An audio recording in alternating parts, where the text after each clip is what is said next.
Bueno, pues, hola Kevin, qué pena, lo siento que no pudiste estar hoy. Igual si, pues cualquier cosa me puedes proponer un horario ahí de una horita, de media horita, lo que quieras y llamamos entre hoy o incluso hablamos el viernes y nos demoramos más un poquito, si te suena.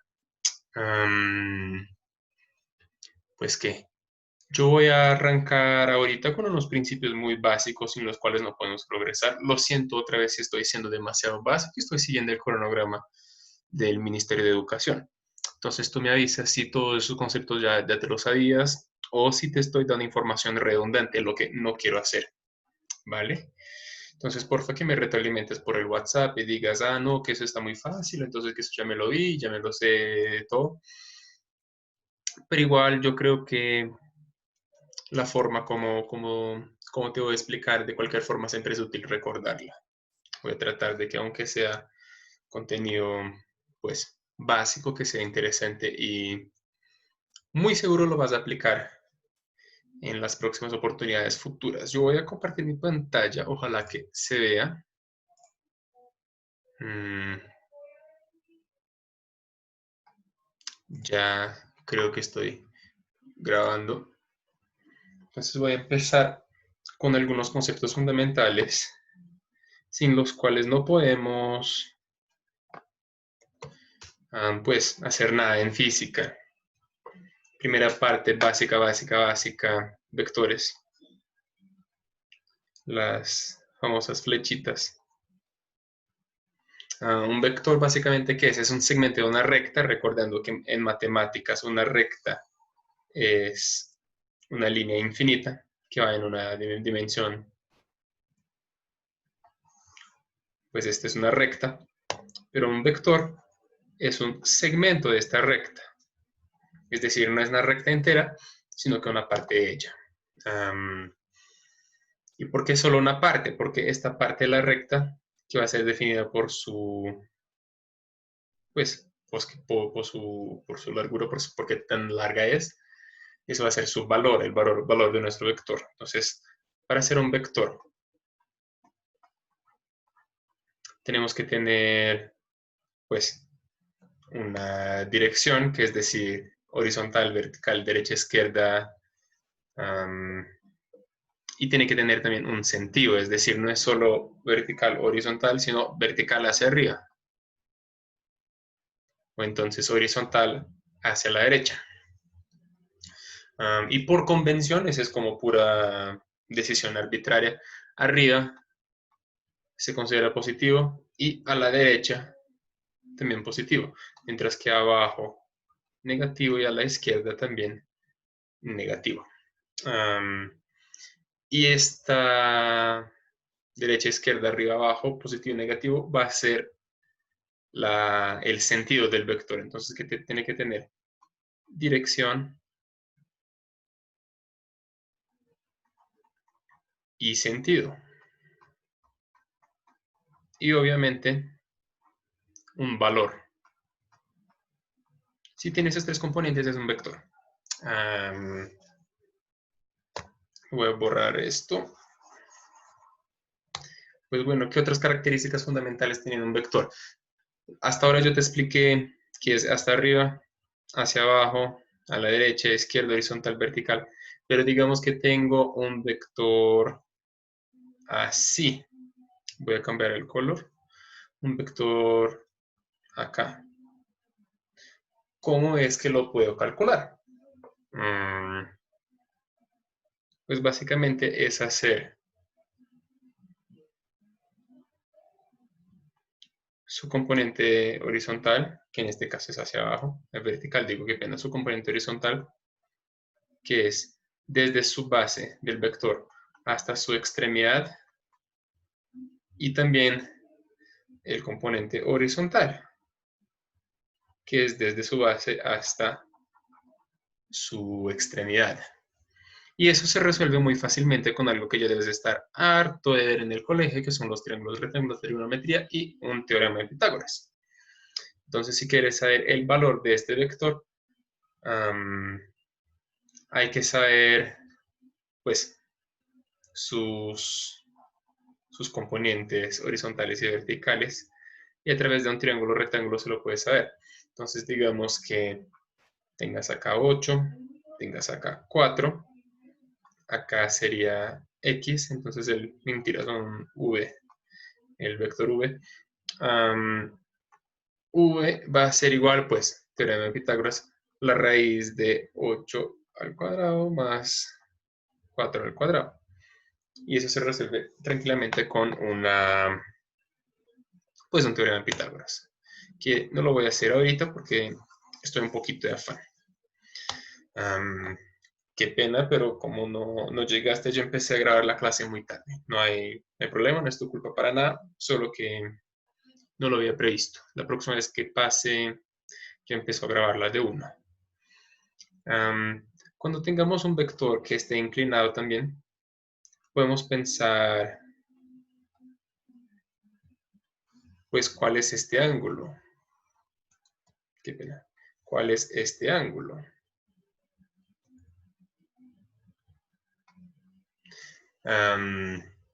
Porque si conseguimos saber este ángulo, nosotros sabemos que, pues, con seno, coseno y tangente de un ángulo se pueden definir sus catetos o su hipotenusa.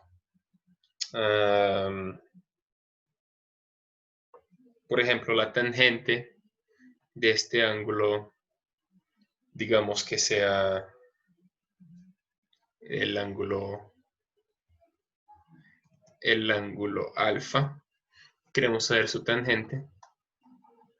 Tangente de alfa va a ser el valor del cateto opuesto dividido por el cateto adyacente. Adyacente y opuesto al ángulo de 90 grados, ¿cierto? Entonces, adyacente, digamos, acá sería el adyacente, acá sería el cateto opuesto al ángulo. Entonces, vas a coger este valor que digamos que sea 8 y este valor que digamos sea 3. Básicamente, nuestra tangente de este ángulo va a ser 8 sobre 3. Y con 8 sobre 3 podemos tener ahí, ya sabiendo el ángulo y también sus catetos. Digamos que solo superas el ángulo, o si fuera un ángulo como de 30, 60, 90 grados, de los cuales ya se sabe como, pues son más fáciles de memorizar los ángulos, podrías deducir los catetos y empezar a calcular este vector. ¿Me avisas si eso te cobran en el colegio o no? Porque si te cobran esta parte más avanzada con vectores, no lo podemos trabajar, pero si no, saber que, pues, cuando dos vectores tienen la misma dirección y mismo sentido, se suman, digamos, este es 2, este es 6, la suma de esos vectores va a ser 8, no más que eso. Si los vectores tienen misma dirección y sentidos opuestos, digamos que este sea 2, esto sea 6, sería, pues el 6 es más grande, 6 menos 2, que te daría 4. Esto sería B1, B2, B3, B4. Entonces B1 más 2 sería 8, mientras B3 más 4 sería 4.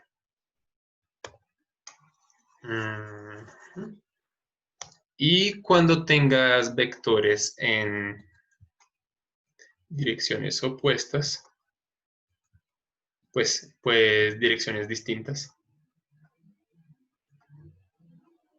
se hace un teorema de Pitágoras con esto, que acá ya sería X, esto sería Y, pues el vector al fin sería literalmente un Pitágoras de ese, entonces Bx más By va a ser igual a raíz cuadrada de X cuadrado más Y cuadrado. Tranquilo, sencillo. Y otro caso mamón, que con este explicándote ya puedes literalmente hacer cualquier vector en 2 dimensiones, es si tienes uno así, con un ángulo alfa, y otro así, con un ángulo beta.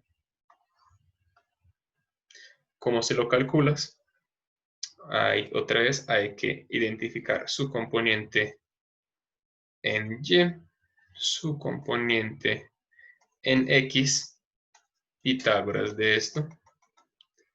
Y lo mismo para este, encontrar su componente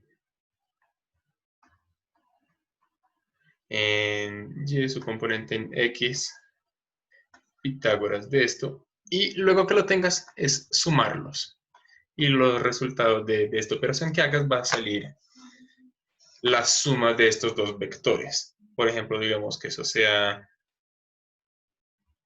otro truco que se puede hacer, que de pronto un poquito más fácil, a veces se dificulta, es, digamos, puedes hacer también acá x1 menos x2 y y1 menos y2, es decir, o más o menos, dependiendo de la dirección que están. En ese sentido, el x se subtrae, mientras que el y se suma, porque los dos van en la misma dirección. Entonces, sería el y de este más el y de este, y el x de este más el x de este. Y ahí tú quedas con, pues, puedes hacer literalmente cualquier vector. Otra vez, ese es un repase, caso que se te haga complicado o muy fácil, porfa me avisas por WhatsApp. Entonces, terminado vectores, que sin vectores literalmente no podemos hacer como casi nada en física, sobre todo en dinámica y mecánica, ni cinemática. Vamos a estar ahora viendo repaso muy importante que son las 3 leyes de Newton, sin las cuales también no podemos hacer mucho. Entonces, Newton, este sujeto británico, genial, que estaba investigando ahí cómo se movían unos objetos y cuando la matemática que existía en su tiempo no le servía para hacer los cálculos que necesitaba, literalmente se inventó el cálculo diferencial integral para calcular esos. O sea, el sujeto un genio, genio, genio total. Y se sacó 3 leyesitas. No que sacó, sino que descubrió. Qué pena. 2 y 3. Pues la primera, la ley de la inercia, que es que un cuerpo o un objeto en movimiento sigue en movimiento hasta que algo lo pare, y que un cuerpo en reposo, o sea, un cuerpo que está parado, que no tiene movimiento, también se va a quedar en movimiento hasta que algo lo mueva. Es decir, que si tengo acá una manzana en tal posición del espacio parada, ella no se va a mover, no se va a ir de acá en ninguna circunstancia, a menos que una fuerza lo mueva, como por ejemplo la gravedad. Y la famosa anécdota o mito de que Newton estaba ahí acostado bajo un árbol de manzanas y se le cayó, pues la manzana estaba parada y hubo una fuerza que movió esta manzana. Porque si no hay una fuerza, como digamos, igual que si hay una pelota arriba de la mesa y nadie la patea o nadie la golpea, no se va a mover. Algo que está parado en el aire verticalmente funciona de la misma forma. Y de la misma forma, si no hubiera, como por ejemplo, la resistencia del aire o pues la fricción con el piso y un montón de otras fuerzas de resistencia que existen en el planeta Tierra, digamos, estamos en el espacio exterior, como fuera de la atmósfera de la Tierra. Si un cuerpo, digamos una manzana, está moviéndose con una velocidad ahí demostrada por un vector de 2 metros por segundo, o sea, cada 2 segundos se desplaza 2 metros, en el espacio, sin fricción, sin resistencia del aire, se va a mover infinitamente, o sea, hasta el fin de los tiempos en este movimiento rectilíneo e uniforme, que es decir, que sigue una línea recta y no cambia, un movimiento constante, va a seguir en este movimiento pues hasta el fin de los tiempos. A menos que venga alguna otra fuerza, por ejemplo, no sé, un alien venga acá y se coja la manzana para comerla, ahí ya deja de ser su movimiento. Pero si no llega ninguna fuerza externa, ningún hueco de gusano, ningún UFO, nada que para esta manzana, ningún cometa, nada, se va a mover indefinidamente en el espacio, en esta velocidad constante. La segunda ley de Newton es, pues, ley de la fuerza, que es decir, que la fuerza es lo mismo que una masa multiplicada por una aceleración. ¿Qué es la masa? La masa en física es la cantidad de materia de un cuerpo. La masa no es el peso, sino que el peso es una forma de deducir la masa. Creo que ya lo sabes también. Lo siento si estoy siendo redundante. Digamos que la masa otra vez de una manzana sea, no sé cuánto pesará una manzana, 200 gramos. El peso de esta manzana no es 200 gramos, esta es su masa, es la cantidad de materia que ella tiene. Y la masa se puede medir de muchas otras formas, se puede medir a través de densidad, se puede medir, pues no solo con unas pesas y unas balanzas, sino con un montón de otros métodos físicos que vamos a abordar más adelante, por los cuales se puede calcular la masa de esta manzana, ¿vale? Entonces, el peso de esta manzana, la verdad, es una fuerza, porque tenemos una gravedad que es una fuerza constante, que en el planeta Tierra, acá está el centro del planeta Tierra, acá está una personita con su manzana en la mano, hay una fuerza constante que se llama G, que es gravedad, de 9,8 aproximadamente metros por segundo al cuadrado. ¿Qué significa eso de metros por segundo al cuadrado? Es decir que, digamos que está la velocidad constante, ¿cierto? La manzana está moviéndose, pues, a 2 metros por segundo. Constante, inercia, igual que la manzana de Leyland está constante moviéndose infinitamente en el universo hasta que alguien lo para. Entonces, si nadie la para, nadie la coge o nadie la hace ir más rápido, sigue en esta velocidad. Pero si se le mete un cohete a esta manzana detrás, que le aplica una aceleración, que es decir, un cambio a la velocidad de 2 metros por segundo al cuadrado, que es decir, a cada segundo esta manzana va a ganar 2 metros por segundo de velocidad. Entonces, digamos, la manzana en el primer segundo en que le acoplan este cohete, voy a cambiar acá el color, acá está el cohete, la manzana. En el primer segundo en que que le apliquen este cohete, la manzana tiene 2 metros por segundo. En el segundo, la manzana ya gana otros 2 metros por segundo. Entonces, T1 va a tener 2 metros por segundo en T2, que es decir, a los 2 segundos va a tener 4. Y en el cuarto segundo, en el tercer segundo, ya va a tener 6, en el cuarto segundo 8. Así que si esta aceleración es constante, al fin de una hora, eso estará muy, muy, muy, muy, muy cerca de la velocidad del sonido, a la velocidad de la luz. O sea, la aceleración es algo muy, muy potente, muy poderoso. Es decir, que a cada segundo se cambia la velocidad, que ya es un cambio en la posición, ¿no? En la ubicación. Pero volviéndonos a la segunda ley de Newton, es decir, que una acción es una fuerza multiplicada por una aceleración, entonces una masa por la aceleración. Entonces yo tengo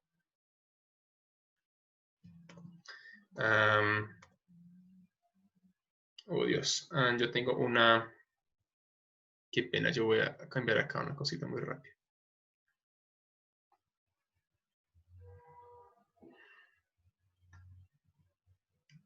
Workspace Essentials. Qué pena, Photoshop a veces es raro y no sabría exactamente qué otro software utilizar para darte las clases, aún más las de física.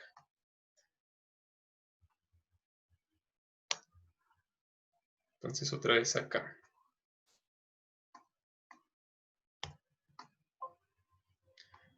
Acá, listo, ahora ya. Es decir que una fuerza es una masa multiplicada por una aceleración. Entonces, qué es una fuerza y por qué es distinta a una aceleración y por qué no es el peso y por qué no es la masa? Digamos que yo tengo una manzana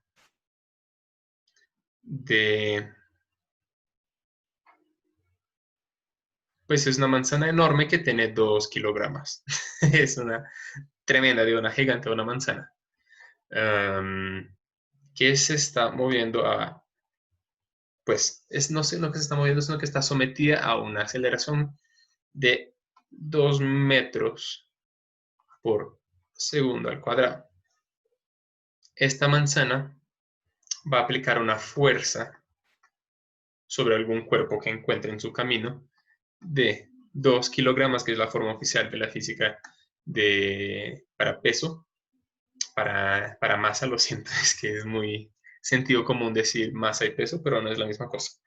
A una aceleración de 2 metros por segundo, 2 con 2 que va a dar 4. Pero esta misma aceleración, o sea, el exacto mismo cohete que está detrás de esta manzana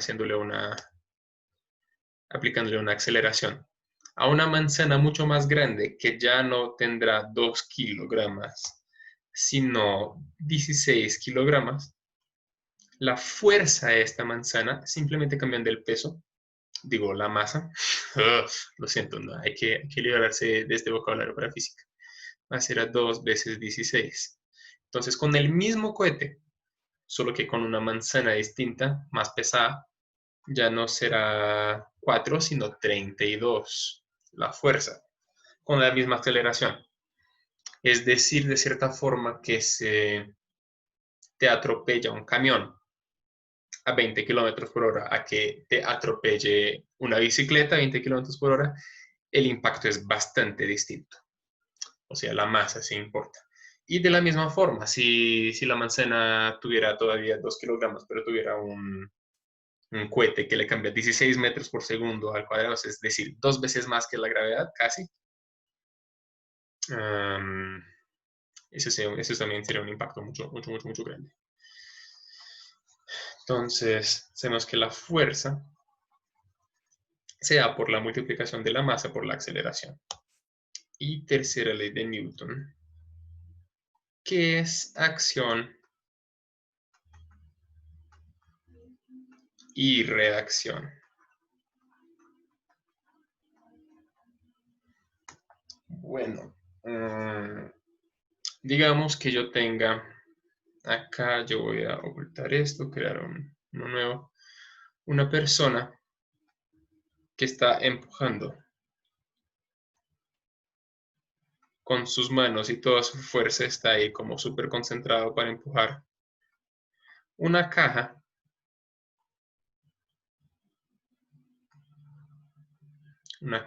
de, pongámosle 8 kilogramos, no, más, pongámosle 80 kilogramos. Esta persona va a aplicar una fuerza sobre la caja y si tiene buenos zapatos y la fuerza de fricción que ejercen sus zapatos sobre el piso y el piso sobre los zapatos es suficientemente grande, es decir, si esto está haciendo fuerza, pues los pies hacen eso sobre el piso y el piso hace esto y esto se equilibra, es decir, que la fricción ejercida sobre el pie por el piso y sobre el piso por el pie son iguales, equivalentes, la fuerza que aplica la persona en sus brazos debería ser capaz de jalar a esta o empujar a esta caja con una fuerza F. Listo. Pero siempre que la persona empuja la caja con una fuerza F, la caja reacciona empujando a la persona con una fuerza menos F, que es exactamente igual, como mismo vector, solo que con el sentido opuesto. Es decir que si nuestro compañero no estuviera con buenos zapatos que hacen buena fricción sobre el piso, si estuviera, por ejemplo, en patines,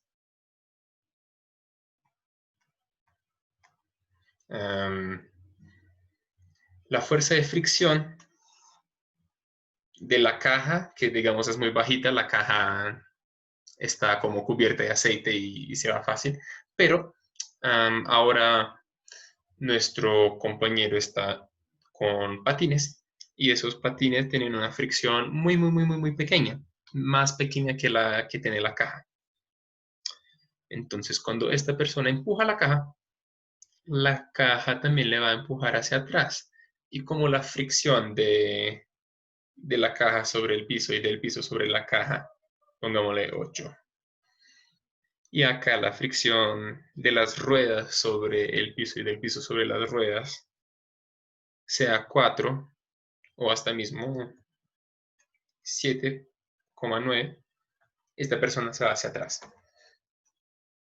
¿Por qué? Porque cada vez que uno ejerce una fuerza o aplica una fuerza sobre un cuerpo, el cuerpo también aplica una fuerza sobre pues, el otro cuerpo. Entonces eso sería acción y reacción. Y va a ser muy, muy, muy, muy, muy importante que sepamos de acción y reacción, que sepamos de fuerzas y que sepamos de inercia para básicamente todos los ejercicios de física, pues hasta la universidad. Cuando dejes de usar a Newton ya te estarás, no sé, como muy, muy avanzado. Newton va para absolutamente todo. Entonces, teniendo esto en cuenta, las leyes de Newton que son fundamentales y las características de los vectores que también son fundamentales, voy a darte un ejemplo de la ley de Hooke, que es lo que me habías dicho que, si no estoy mal, lo último que viste en el colegio. Hooke fue un ingeniero, si no estoy mal, británico, que se dio cuenta que los resortes tienen un comportamiento muy, muy, muy, muy, muy fácil de ser predicto. O sea, uno puede saber con mucha facilidad cómo se porta un resorte. Digamos acá que tenemos este resorte que... Ay, qué pena. Antes que arranquemos con ley de Hooke, vamos a otra parte que es energía. Y sin saber qué es energía, tampoco podemos hacer nada en física, pero nada. Energía, pues está la famosa ecuación de Einstein, que es más a veces velocidad de la luz en el vacío al cuadrado. Pero esa es una fórmula bastante avanzada que describe el comportamiento de la energía. Pero antes de esto, tenemos que entender qué es la energía, más que la masa de un cuerpo multiplicada por la velocidad de la luz en el vacío al cuadrado. ¿Qué es la energía? Energía es capacidad de hacer trabajo. Y con trabajo podemos decir literalmente cualquier cosa que tú puedas ver pasando. O sea, si hay una transformación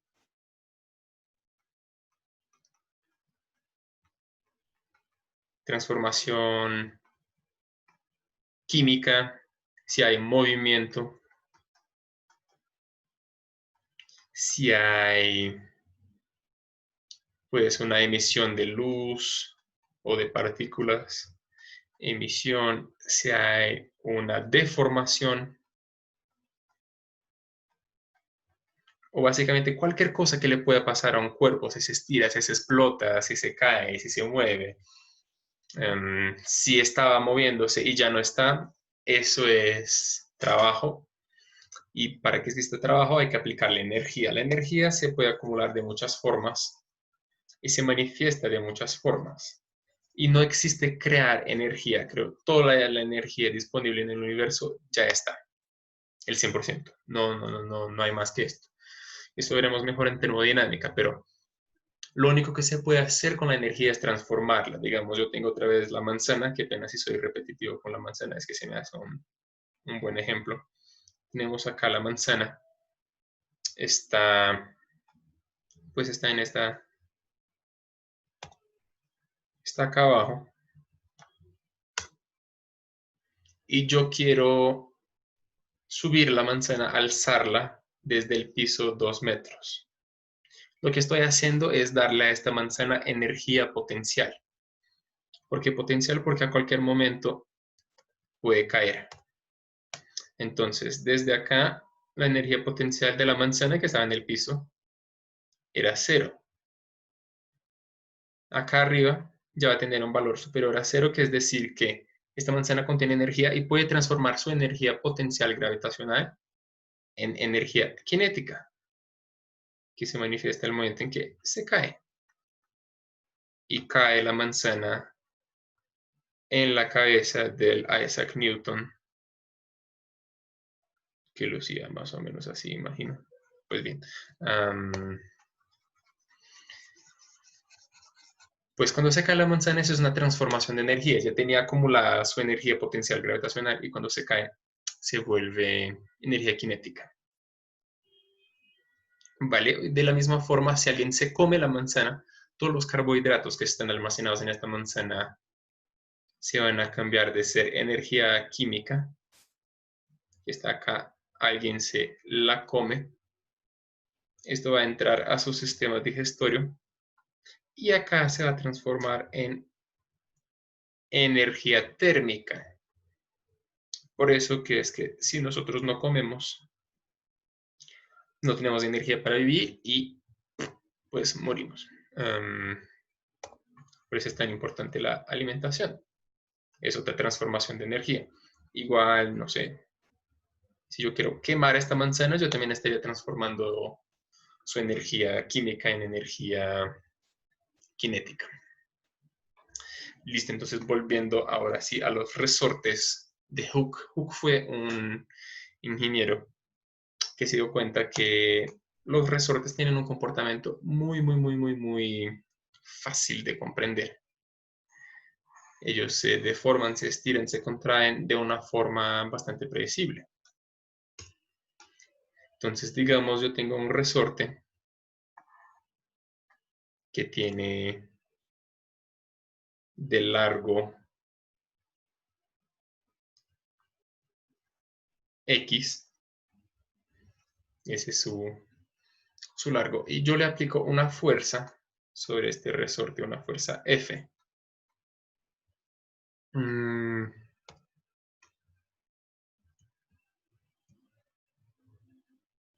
Qué pena. Yo aplico una fuerza F sobre ese resorte. El resorte se va a alterar, ¿cierto? Y se va a alterar de manera directamente proporcional a la fuerza que le fue aplicada. Entonces, si yo hago una fuerza que es 2F,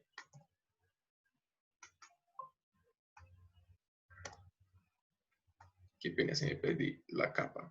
Si yo le hago una fuerza que es 2F, pues este resorte se va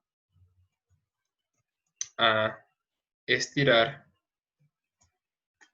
hasta una largura, es que qué pena, no sé eso tan claro en español.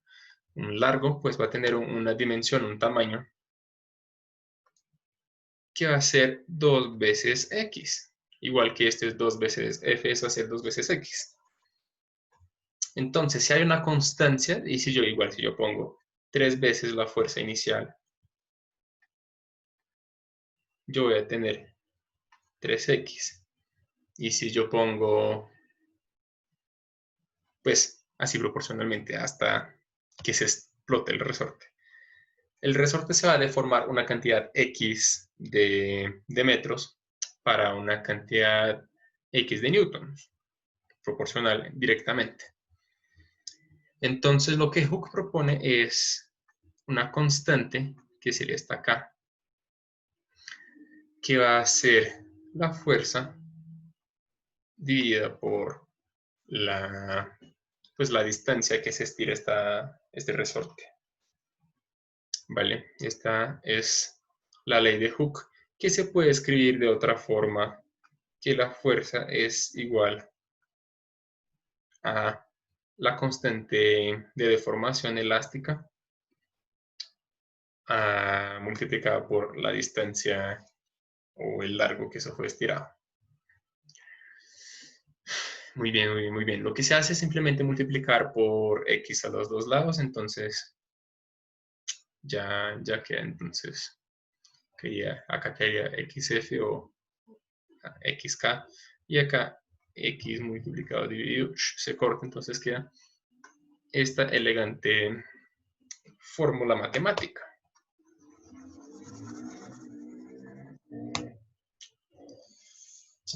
¿Qué más decir sobre...? Una otra forma muy interesante de calcular... es decir, como si tienes F, o sea, la fuerza, y tienes K, pues tú puedes saber el X. Si tienes X y tienes K, puedes saber el F. Y si tienes K, o sea, si tienes cualquiera de las dos, puedes deducir la tercera sin ningún problema. Un detalle muy interesante que se puede usar para calcular las constantes elásticas es de una forma gráfica, que de pronto se te haga más fácil. Tienes acá una gráfica.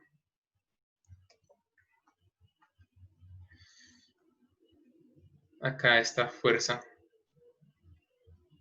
Acá está X. Pues como es directamente proporcional, o sea, es una multiplicación, el resultado de esto, K en este gráfico va a ser siempre una línea recta, nunca una curva, porque los resortes no se portan así. De pronto los cauchos y algunos otros materiales como cuerdas o telas, pero la ley de Hooke se aplica sobre todo a los resortes. Los resortes se van a manifestar así, una recta, porque la fuerza va a ser directamente proporcional a este X. Entonces, digamos si tenemos un K o una constante elástica muy grande, hay que tener en cuenta que K es directamente proporcional a X e inversamente proporcional a F. Entonces, si X es muy grande, es decir, si es muy inclinado acá, y F tiene un valor bajo, quiere decir que pues hay una constante gravitacional, hay una constante elástica que es grande. De otra forma, si tenemos un F muy grande con un X pequeño, es decir, que se requiere mucha fuerza para estirar poco, es decir, que es un resorte muy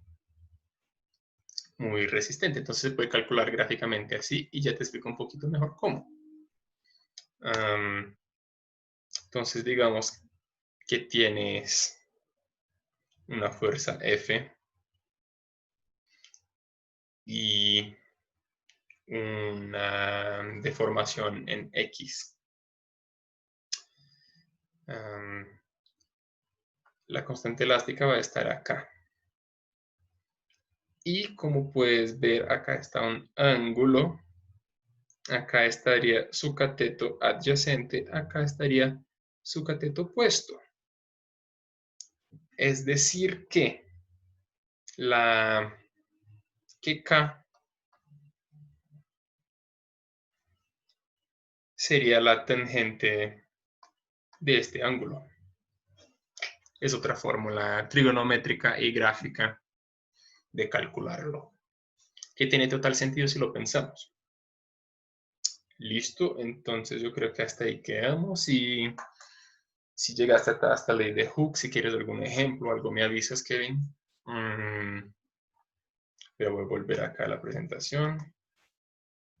Dejar de compartir pantalla. Ya me ves a mí. Saludos, si te quedó difícil de comprender, si necesitas ejemplos más matemáticos, si necesitas ejemplos más gráficos, por favor avísame que yo te voy a pasar toda la información que necesites de la forma que te quede más conveniente y más fácil de aprender. Porfa, también avísame si son contenidos que ya sabías o si la clase fue útil o sea, simplemente fue jartera y repasar conocimiento que ya tenías. Eso es importante para que te pueda cobrar más y pasar contenidos más avanzados. Por hoy creo que quedamos acá y pues nos estamos hablando. Chao, Kevin, muchas gracias.